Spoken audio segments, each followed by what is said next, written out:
Salut à tous, bienvenue par ici. Si c'est la première fois que tu passes par ici, je t'invite bien évidemment à t'abonner, à appuyer sur la cloche de notification pour ne rater aucune de mes prochaines publications. L'aventure ne fait que commencer. On a beaucoup de chemin à faire ensemble. Donc, si tu ne veux rien rater, tu connais la chanson. Et pourquoi pas partager avec plusieurs, partager avec ses connaissances afin que ensemble on puisse profiter de l'aventure ensemble. Aujourd'hui, on va parler des choses que vous devez savoir, ce que l'on doit savoir, bien évidemment, avant de se jeter dans la formation en soins infinis. Le premier point, c'est que, mon frère, tu entends seulement souvent, non, mais te mens pas, non, c'est vrai. C'est que, avant, bon, c'est pas la formation en tant que telle, c'est vrai que la formation est aussi difficile, mais s'occuper, être infirmier n'est pas quelque chose de facile. En son terme propre, c'est pas quelque chose de facile. Parce que, premièrement, on est appelé à travailler, même les jours fériés, dans les nuits. Donc, notre emploi de temps de travail est quelque chose de toujours changer et tout. Et non seulement à côté de l'emploi de temps, on a aussi le fait de s'occuper des personnes qui sont malades.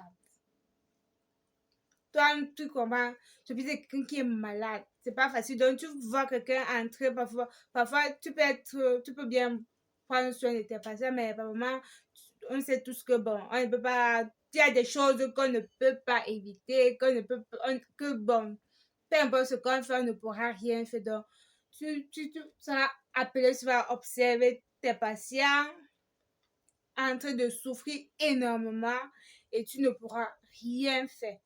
Donc, pour ça, il faut vraiment avoir un moral assez haut pour ne pas souvent craquer. Et il peut arriver que, bon, on ne souhaite pas. Vous comprenez, non? Oh, la vie, laissez.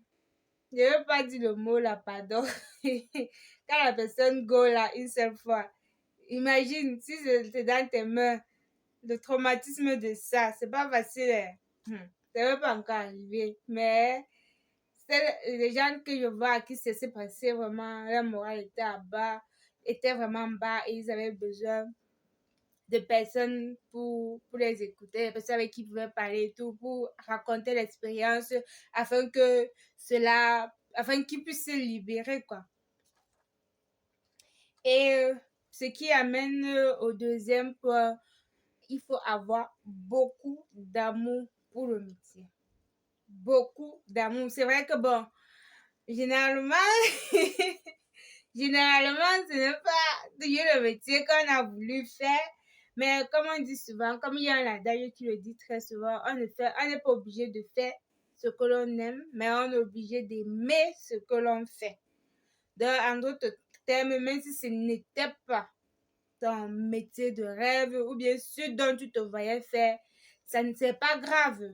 Tu peux apprendre à aimer la chose et ensuite, en plus, aimer ça, aimer prendre soin des gens, aimer ce travail va t'aider ça va t'aider à surmonter les différentes difficultés que tu vas rencontrer plus facilement.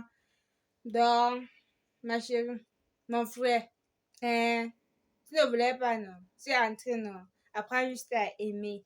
Un peu. Tu n'es pas obligé d'aimer d'un coup, mais progressivement, parce que mine de rien, il y a les bons côtés aussi là-bas dedans. Il y a des situations que tu peux vivre là-bas et que tu meurs de rire d'un coup. Bon. Peut-être qu'un jour, j'aurai l'occasion de vous en parler des différentes choses que j'ai eu à vécu pendant mes pratiques et qui m'ont fait énormément rire et vraiment, bon, qui ont été peut-être aussi très étonnants pour moi parce que je m'y attendais pas et qui m'ont aussi fait beaucoup rire, quoi. Seigneur.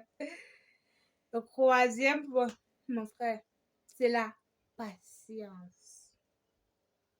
La patience. Comme on dit dans toute chose, il faut la patience. Parce que tu vas remarquer que quand tu commences à travailler, vraiment, il y a des patients qui ne t'acceptent pas facilement.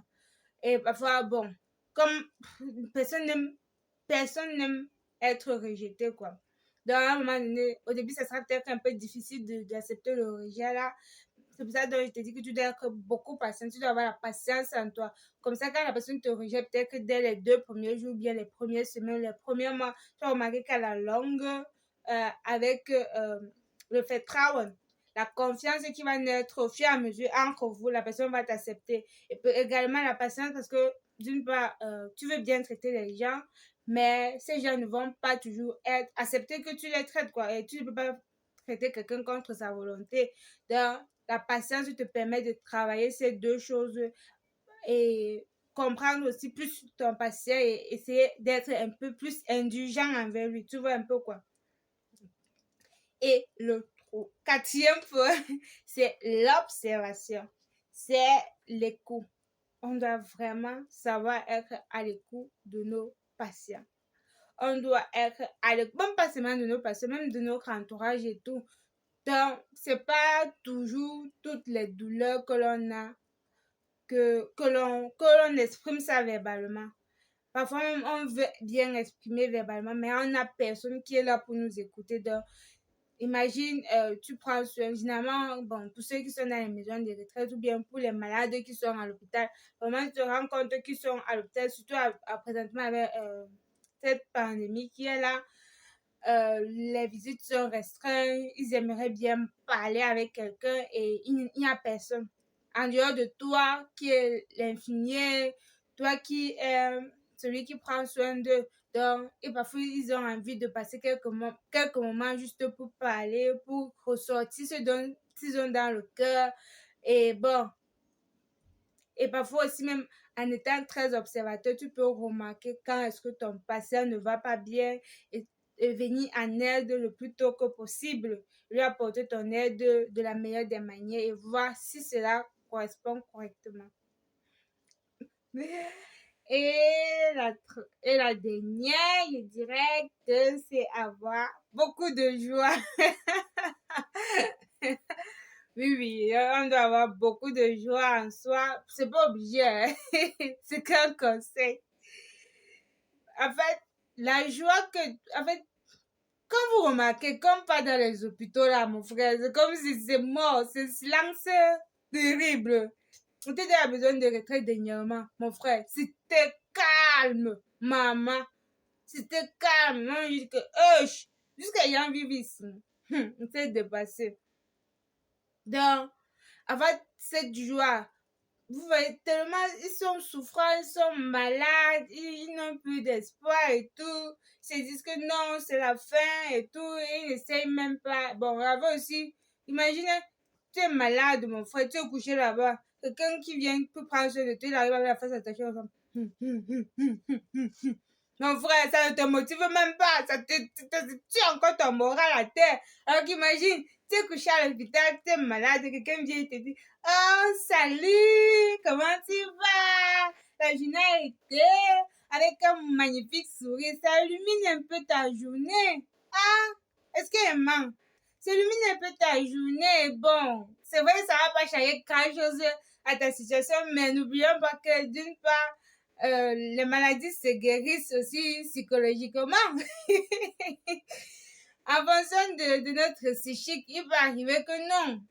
Même si c'est quand on va mourir, qu'on meurt quand même bien, qu'on meurt dans la joie, pas en étant déprimant. Oui, ah, faut qu'on sourie. Quand on va travailler, il faut qu'on sourie. C'est vrai que non, c'est dur de se lever pour aller travailler à 6 heures. C'est dur. Mais c'est pas de notre faute. On va faire comment? On va seulement accepter et faire avec. Ouais, Seigneur, ouais. Voilà à peu près les 5 conseils que je... Bon, et 5 choses que vous deviez savoir. Bon, que je suppose très important avant de se jeter dans la formation en sciences infirmières, avant de dire que oui, je vais me lancer dans ce métier. Voilà, c'est un show que je trouve assez pertinent. J'espère que tu as aimé la vidéo, qu'elle t'a aidé. Et si tu as des questions, n'hésite pas à me les poser en commentaire ou à me contacter à travers Instagram ou Facebook. Parlons de tout avec Flavie, je les répondrai avec grand plaisir. Donc, les amis, on s'abonne, on partage et on se dit à la prochaine. Bisous. Mouah.